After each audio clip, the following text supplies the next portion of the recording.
We're gonna get your next comic up here, folks. This guy literally is what I'm going to look like in 4 years. I swear to God, I think he might be my father. It's fucking weird. But he's also extremely funny, so hopefully I can live up in my father's footsteps one day. Ladies and gentlemen, give it up for Todd Clay!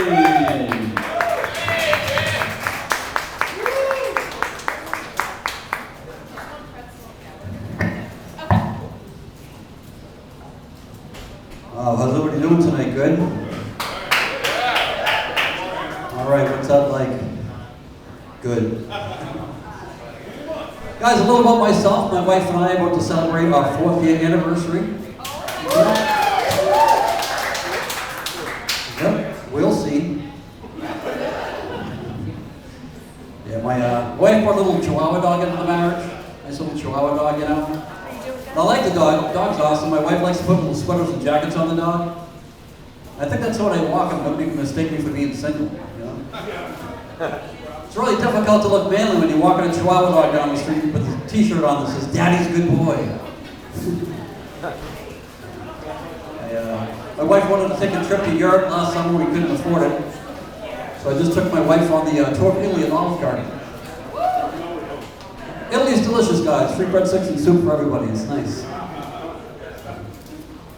Pretty exciting couple. My wife and I watch Law and Order all the time. That's pretty exciting, right? Show's been on for like 20, 30 years. And I was thinking, you haven't been watching too much Law and Order when you start seeing repeats of Law and Order. Oh, shit. I've learned a lot from watching that TV show, though. One thing I've learned from watching Law and Order is that Central Park is nothing more than a murderer's graveyard. Stay out of that fucking place. Another thing I've learned from watching Law and Order is that the #1 cause of death in married couples is life insurance policies. Anything over 100 grand, guys, watch your back.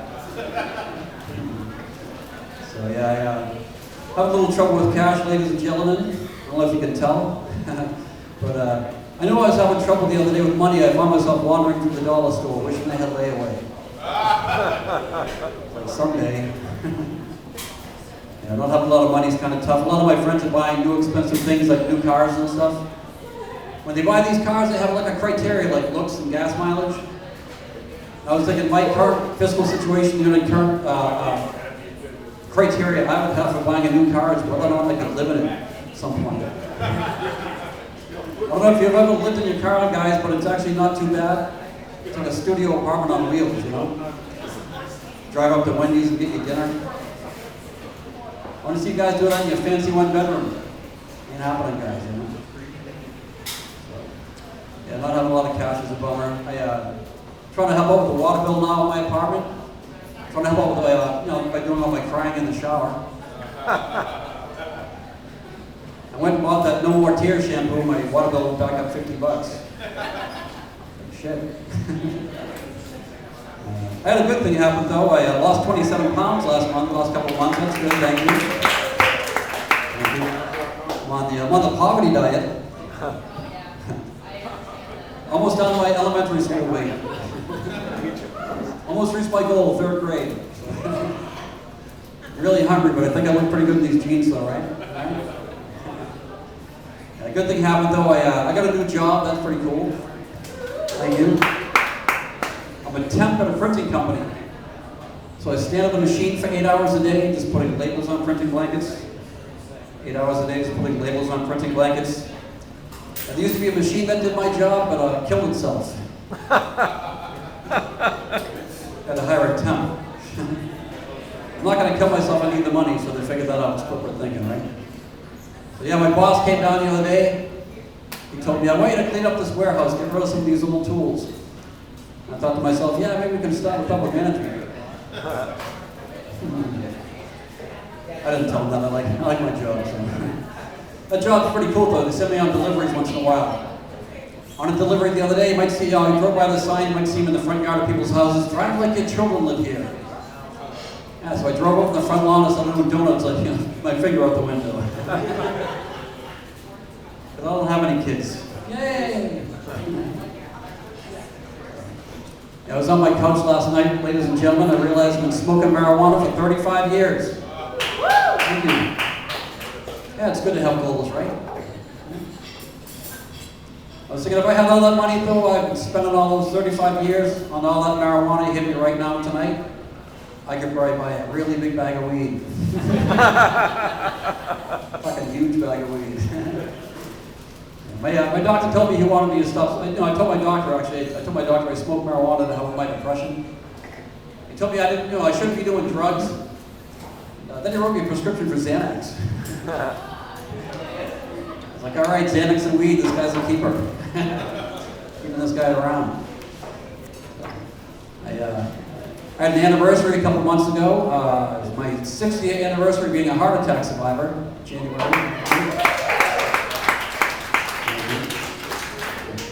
Normally I like surprises, but boom, you're gonna die. Yeah, so. I forgot my heart attack jokes, guys. I don't have to look at my heart attack joke. Look at that. Yeah, before I had my heart attack, I used to enjoy things like cheeseburgers and bacon. My life changed though. Now I enjoy different things like waking up, breathing. You get to enjoy the little things in life, you know? As my wife tells me anyways.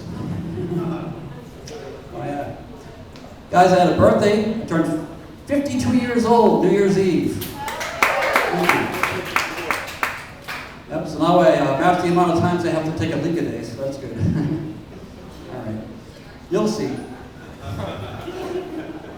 And my birthday's kind of weird. New Year's Eve, so close to Christmas, I got kind of weird gifts. You know, for Christmas I got a pair of sneakers, and for my birthday I'll get the shoelaces. It's kind of a bummer. That things change when you get older. You know, when I was younger, everybody was trying to tell me, don't do drugs. Don't do drugs.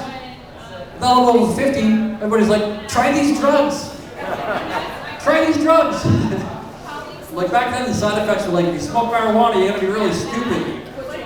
With a lot of these drugs you take now, you're gonna end up, depression medication's gonna give you like a fucking body motion that's gonna last forever. I thought you were depressed before. Those ain't gonna stop for the rest of your fucking life. That's fucked up. So that was new, guys. That was fun. All right. Yeah, so my doctor told me he wanted me to exercise more because I'm getting out of shape. Getting too skinny. My doctor told me he wanted me to exercise more. I told my doctor, I get all my exercise, just struggling to survive. You know how many calories you burn? Just hoping that rent check clears, right? 16. Just me? All right. So yeah, my doctor wanted me to exercise more, so I went home and I looked up Planet Fitness online. I took a nap. I was thinking, I want to name my apartment Planet Fitness. And that way people can pay me $10 a month not to come to my place too. That's pretty good, right? All right, guys. I was given some advice not too long ago, and that was to never go to bed angry. So it looks like I'm going to be sleeping on my couch until the world gets its shit together, ladies and gentlemen. All right. Ladies and gentlemen, I'm going to leave you with this.